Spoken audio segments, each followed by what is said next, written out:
I don't think that Bryan Danielson is going to be the third man for Eric Bischoff and Hulk Hogan. He's actually got a quote I wanted to share with you that I don't know that you saw, but I saw it over the weekend and thought, hey, this is worth bringing up to Jeff because I know what high regard you hold him in. He was recently interviewed about what's next for him.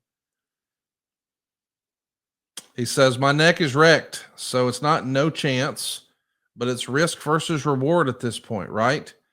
So I want to be able to live comfortably with my wife and kids. One of the things our society has a real problem with is realizing when enough is enough. And I'm very satisfied with my career. And I think enough is enough. This is kind of refreshing to see in wrestling. You almost never see this. And of course, listen, we've heard this sort of speak before, and then they still come back. I don't think that Bryan Danielson has wrestled his last match ever, but clearly him saying enough is in regards to him being a more full-time wrestler. And I understand that full-time today means something totally different than it did 5 years ago or certainly 15 years ago.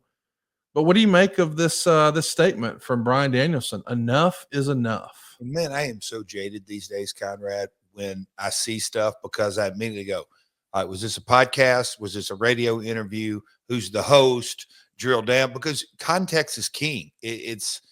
And I look again, this is me being cynical, Jeff. Were they leading the witness? All that kind of stuff. But I'm going to take it at face value for the My World listeners and say, yes, I and I've talked to Bryan. Last time I saw him was have I seen him since LA? Maybe I have. You just kind of look at that Wembley story, going back to story and him winning it there. And then, going down the road with his hometown just miles away, where the last time he was in the ring and he did Mr. Moxley a solid, if you will.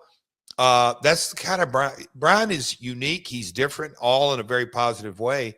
Conrad, I may shock you and surprise you, but in a way, I almost can see Bryan going, I'm done. Like him truly not wanting to lace up the boots. Because when you look at his style, and look, Luthez was a wrestler's wrestler, and he wrestled, I think, into the 70s, if you will. So I'm not saying Bryan couldn't do it, neck injury, neck getting back, but I don't think he's going to have the desire at all. So I can almost see Bryan truly finished, just kind of because of his personality makeup, if that makes sense. So, man, hats off to him. I love Bryan. I love Bryan personally and professionally, and I've said it multiple times on here.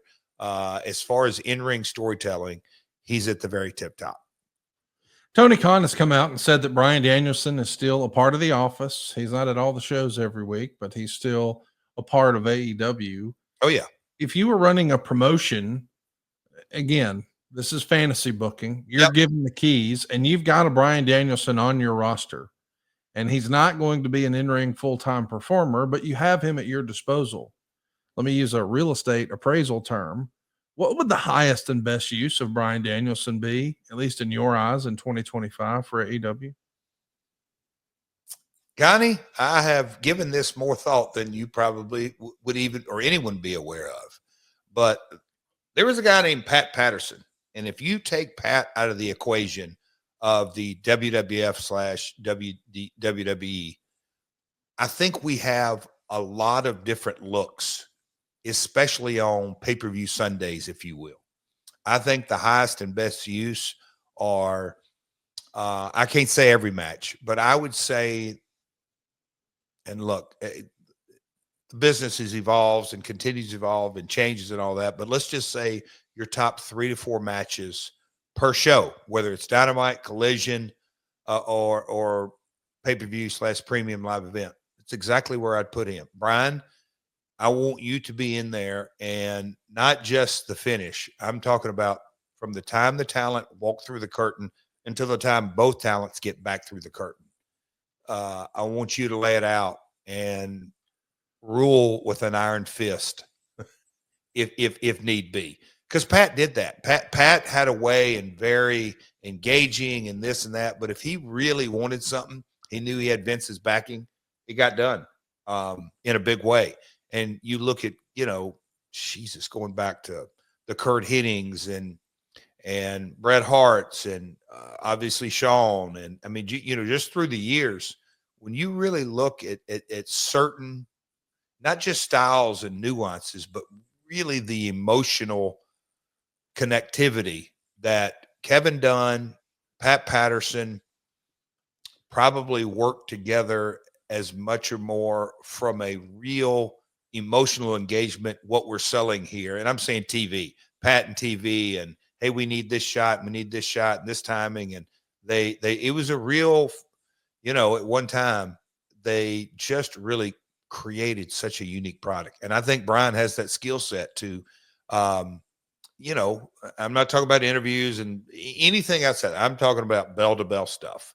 What's the story we want to tell? Because he can tell stories, and with any opponent. I mean, that match we had in Winston-Salem, there was a very simple story, but his concept of how to get the match over and both opponents over is something that Lawler taught me. And, that generation of guys had to think through that in the weekly or monthly mindset and their in the territories, because you were in a territory and you had to think returns and come back and the nuances and, okay, this talent's getting beat, but he's going to go work with this opponent. You got to play chess and really think 2 and 3 moves down the field, or 2 and 3 weeks, or 2 or 3 premium live events down the field. Bryan has that kind of know-how. If he knows where the booker, the head of creative, or whoever it may be, if he knows where they need to get, give him the reins and let him get you there. I love the analogy of saying Bryan Danielson as AEW's Pat Patterson. That makes a lot of sense to me. Yeah. Since you and I have been live this morning here recording, we've seen some reports come out from Bryan Danielson. I wanted to share with you. We've got a comment about who he would like to work for. He's worked for a lot of people in the wrestling space. Here's what Bryan had to say. Bryan Danielson was asked who he'd choose to run a wrestling company out of Tony Khan, Vince McMahon, Eric Bischoff, Triple H, and Dixie Carter. Bryan says, "This is my legitimate answer. People are going to assume that I work for AEW. So he's just saying that it's his boss. But I would legitimately have Tony Khan. I think he's very in tune with what wrestling fans want. But he's also a good person. I'm not saying anything bad about anyone else, but I know he tries to treat people with respect and kindness no matter where they are on the roster." So Bryan Danielson saying if he could pick to work for anyone in wrestling, and he listed off a who's who, including Vince and Dixie and Eric and Hunter and everybody, he chooses Tony Khan. You surprised? No, I'm not. They've got a really great relationship. And what he's saying is exactly that last part. It treat people how you want to be treated. Respect and kindness, yes. Yeah, respect and kindness. And look, that is without question, at the very core, that doesn't surprise me at all. That's the truth. Let's do another one that we see from the Wrestle Purist account. They're recapping what Bryan Danielson said to the Daily Star, and he was asked if you could pick 4 wrestlers you'd want to start a promotion with, who would it be?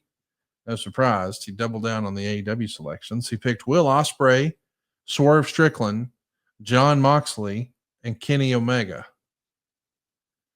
Now, Jeff, I know better than to ask you this because you work there, and I don't want to get you any heat. So let me ask, if you were to make a list of 4 wrestlers you were going to start a promotion with, not signed to AEW. So these are people who are outside the tent. Maybe they work for TNA. Maybe they're on the indies. Maybe they work for New Japan. Maybe they work for AAA. Maybe they work for WWE. Maybe they work for CMLL. Who would your 4 be that are outside the AEW tent? You're going to start a promotion with these four, Jeff. Because this gets into the kind of the Mount Rushmore discussion, and I'm going to look at it and say four people, and then I'm going to end up, oh, I wish I would have had that one and this and that. So, Conrad, here's kind of where I'm going to go with it. And look, you'd have to get into I won't get into all the negotiation of this, but I would take the top influencer. I would take four influencers because the roster can be filled out with available talent. No disrespect, but today's world is all about creating, truly creating a brand first. It rises above everything. You get the engagement, you get the notoriety. I mean, you kind of look at the, so you're going Logan Paul, Ronda Rousey, Great Khali, Nikki Bella? Well, I don't know about that, but I would do the four top influencers I could find. Sure.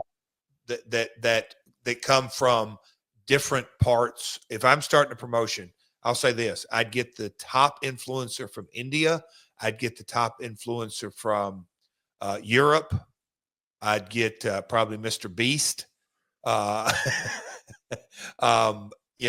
then I'd get two from North America that can be the megaphone and continually blast it and sign them to a long-term deal, because then you can get your talent and develop and all that. And I'm being serious there, because I just think any four wrestlers that I pick from today's rosters, the audience has already voted on them, good and bad. And I take that. I get that. But if I'm starting a new promotion, you got to promote. And I think that's the very core of what we do.